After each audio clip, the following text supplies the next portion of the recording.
Hello, and welcome to the Sunday meditation at the Sanctuary of Light and the Light Institute of Galisteo. For those of you who are joining us perhaps for the first time, we have a way that we do this public meditation. We divide it into 3 parts. And in the first part of the meditation, we ask our higher selves. Your higher self is the intuitive essence of your soul. And we invite it to take a form for us so that our human vehicle can recognize that energy. And as it takes a form, we then ask it to touch our body, and then we draw it into our body and we sit in meditation. At that point, I will make a short Om sound, and you can push your pause button so that you can continue to meditate as we are doing this through the wonders of modern technology. Then in the second part of the meditation, we imagine that we're drawing white light from the cosmos down through the top of our heads, down into our stomach, our solar plexus.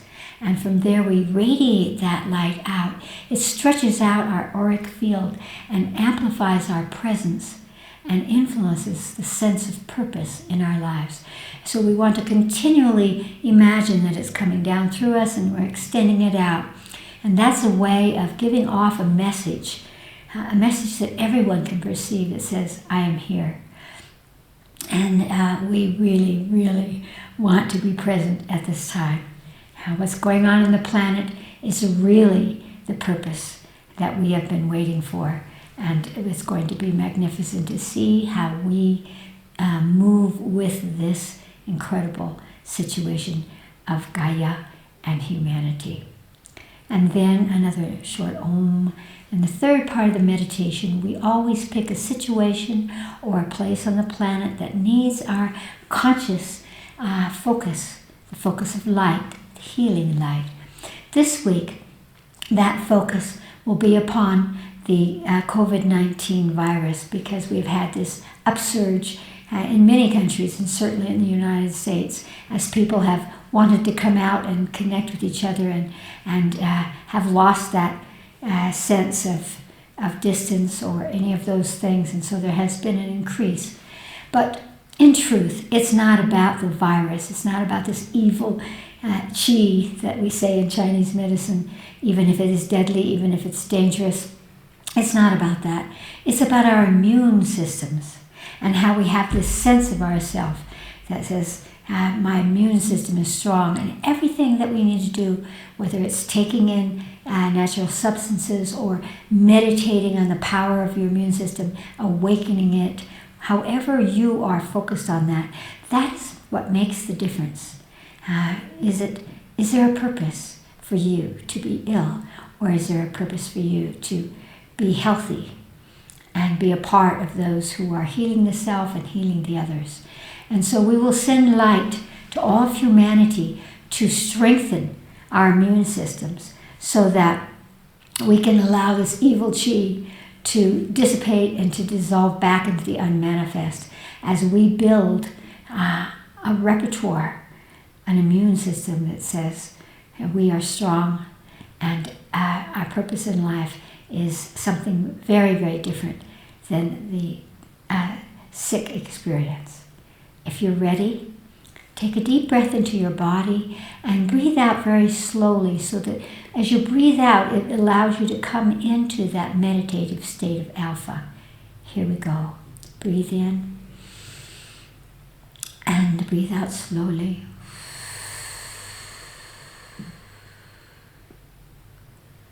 Ask your higher self, the intuitive essence of your soul, to take a form for you. Matters not the form. It could be a light, a being, a tree, an animal, an equation. Whatever form it chooses to show you at this moment, bring it into your consciousness.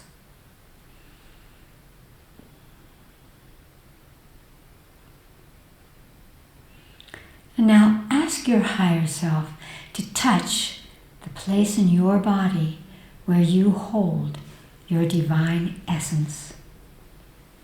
Just imagine that your higher self is touching a place in your body and you breathe in to that place, opening that point, that spin point of divine source.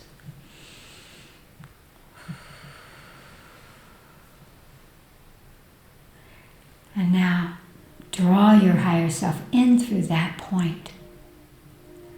Feel it come into you, and then sit in meditation as your own true self, your higher self.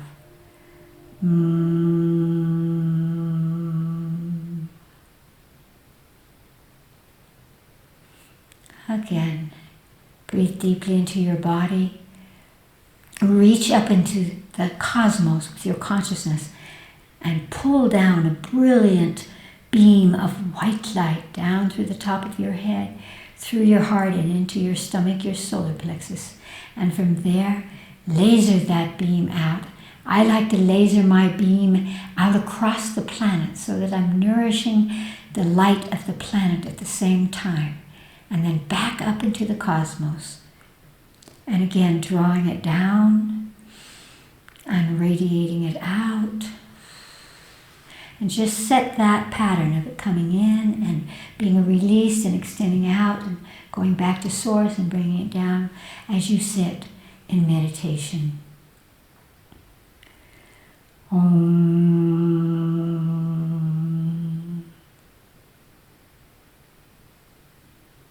And once again, breathe deeply into your body and exhale slowly.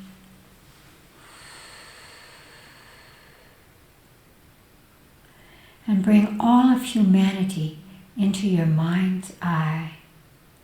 And ask humanity what frequency of light they need from you. What color. That will increase the strength of their immune system. So that all of us, all humans, have an increase of that defense energy in terms of the body. Our immune systems, through that light, will become strong and activated and push away anything that does not allow us to be and utilize our consciousness to the highest octave at this time. So ask, what is the color that you need from me to strengthen all of humanity's immune system against incoming negative energies? Whatever color comes into your consciousness, reach up into the cosmos and pull that frequency, exactly that tone and frequency of light, down through the top of your head, extend it out through your solar plexus to humanity. And imagine that all of humanity, 7 billion plus beings on this planet, are open and receive that frequency of light, that cosmic communication that will support the activation of a powerful immune system for each and all of us from this point on.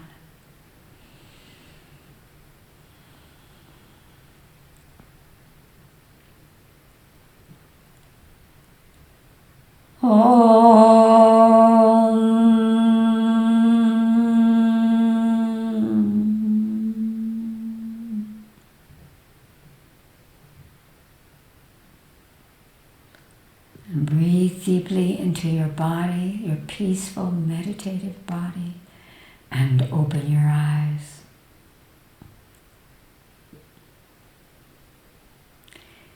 This second part of our gathering is called Knowings.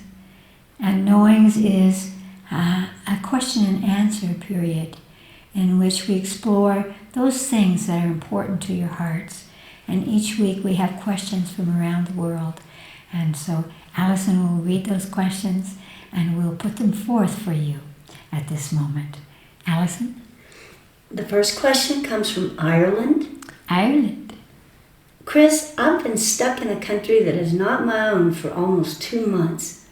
Everything is so surreal now. It seems as if my old life has dissolved and I move So sorry, Chris. And I have moved on so far that what was will never be again. I truly don't know how to integrate this new feeling or life with going back. Will you please give some advice on this? The first thing that comes into my consciousness is to meditate for yourself on your inner child, activating that part of you that sees life as an adventure, not the dangers around the corner, but the adventures around the corner. Because we will not be going back. Even if you had somehow a way to go back to where you came from and continue your job or your life or your relationships, they will be altered because the energy on our planet and between us and every octave has altered and changed. And so what you want to do is to really focus your consciousness and hold that energy that I am going forward. And every day I'm reinventing something. So what I would suggest is look around through these 2 months and see what it is that has come forward in you. What is different in you now? What strengths or qualities have come out from you? You know, when we go to a different place that's not our home, and especially if it's a different culture, it opens us up karmically and through all the incarnations that we've had in these various places, and allows us very often to love that culture or to be with those people in ways that we aren't with our own.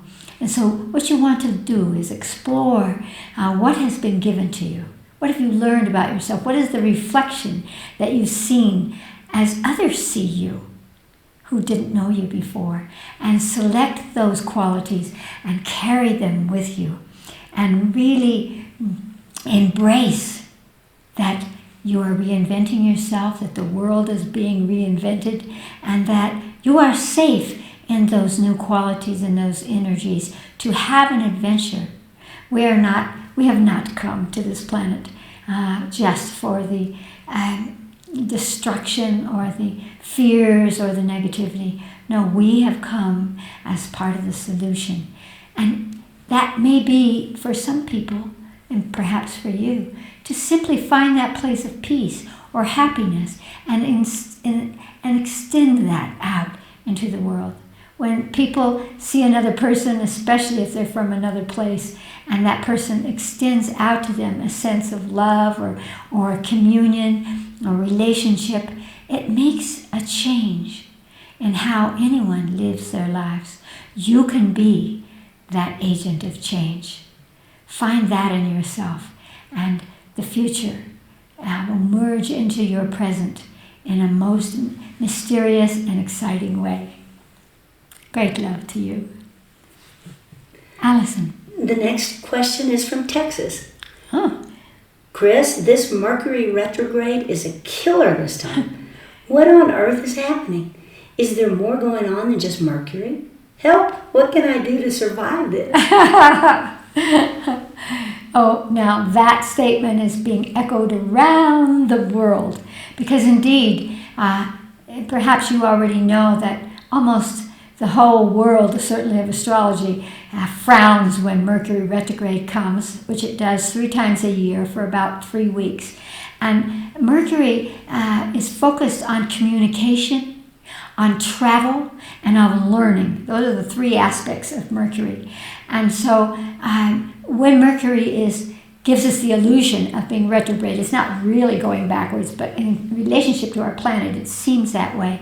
And so it slows down. So this fast intellectual or conscious mindset that is usually a part of Mercury's energy is slowed down.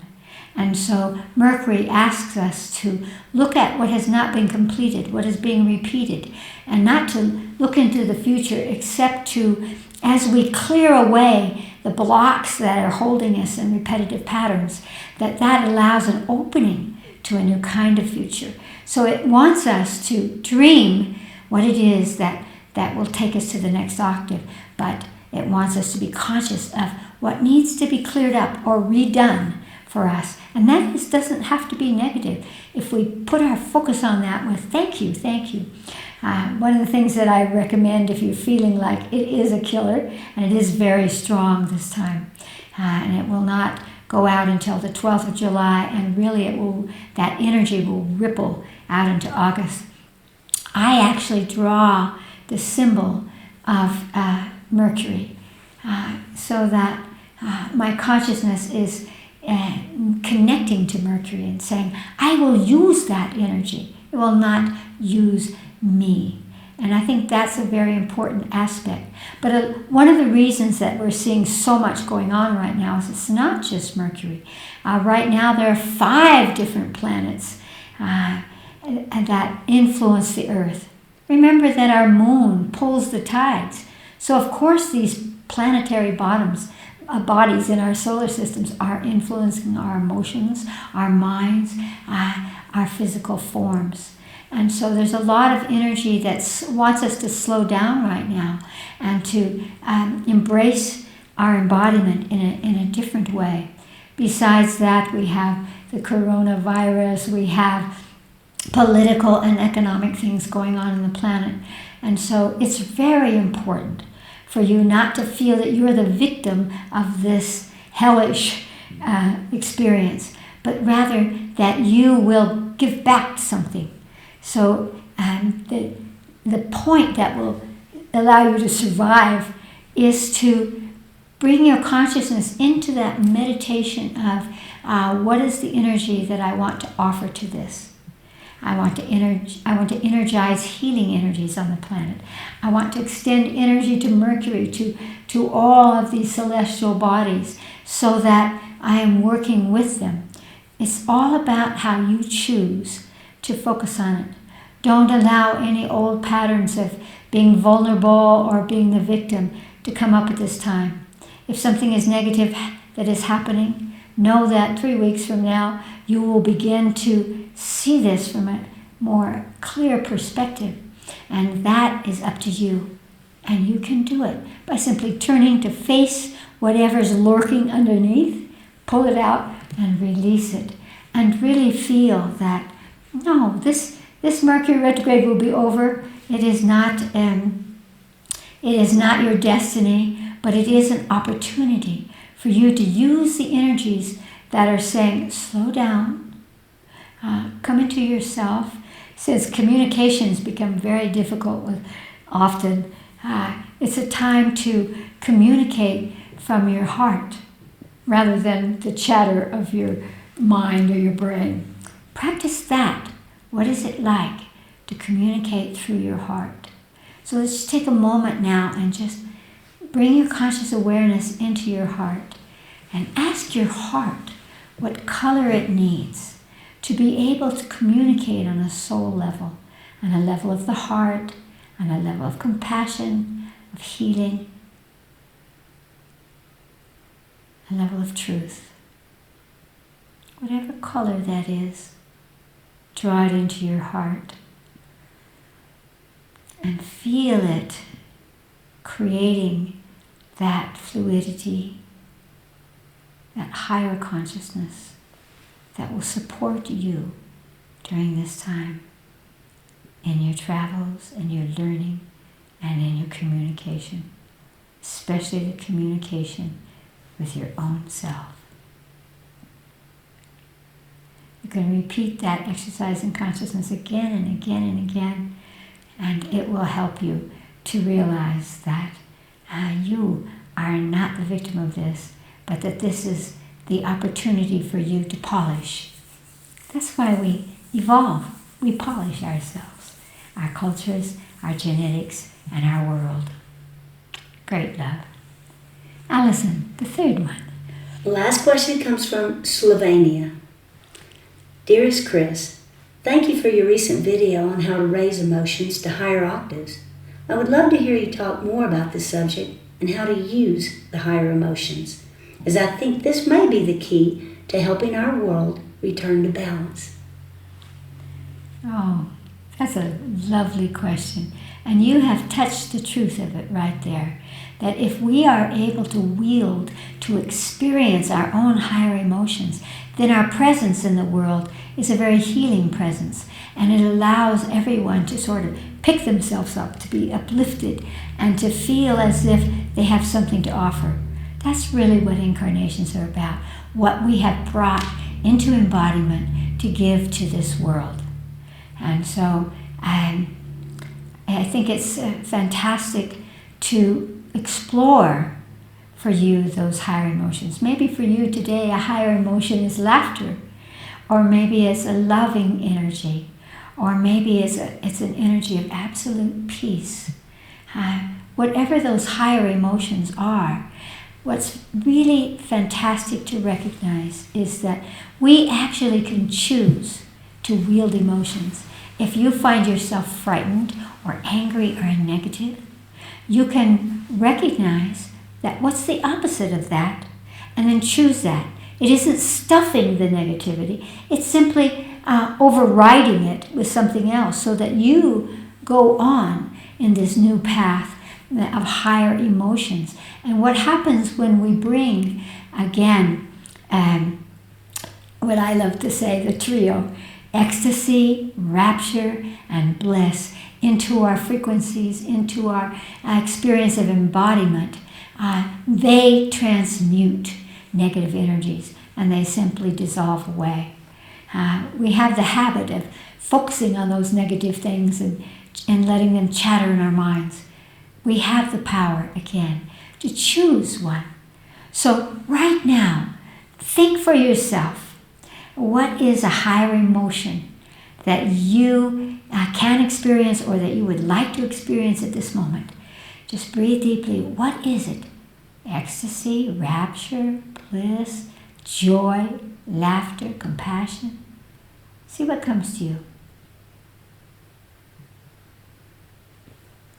Now ask your body where it holds that energy, because even if a part of you is angry or sad, there's also a part of you that does hold, that has a repertoire of these higher energies. Find that place in your body that's holding that higher emotion at this moment. Bring your conscious awareness into that place and prick open the encapsulation of that higher emotion, and just imagine that it's flooding through you. So that a laughter is a laughter with all of the cells of our bodies. When we're enraptured, our whole beingness enters in there. The same is true of peace. The same is true of love.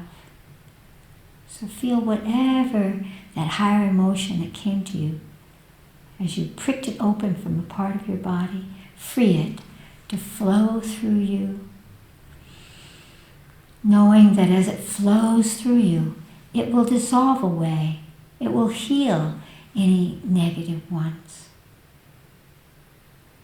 And now as it's flowing through you, breathe deeply, and as you exhale, radiate that higher emotion out from your body, through your auric field, through your electromagnetic field, and send that out like a beacon into the world. As if you were seeding that higher emotion to everyone around you, to everyone in this world.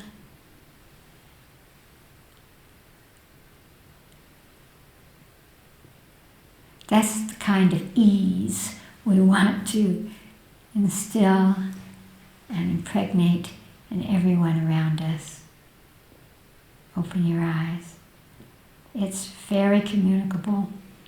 It's very catchable. Actually, everyone is inspired and uplifted by a friendly face, a friendly voice, a friendly touch. And that is what comes as we emote higher energies.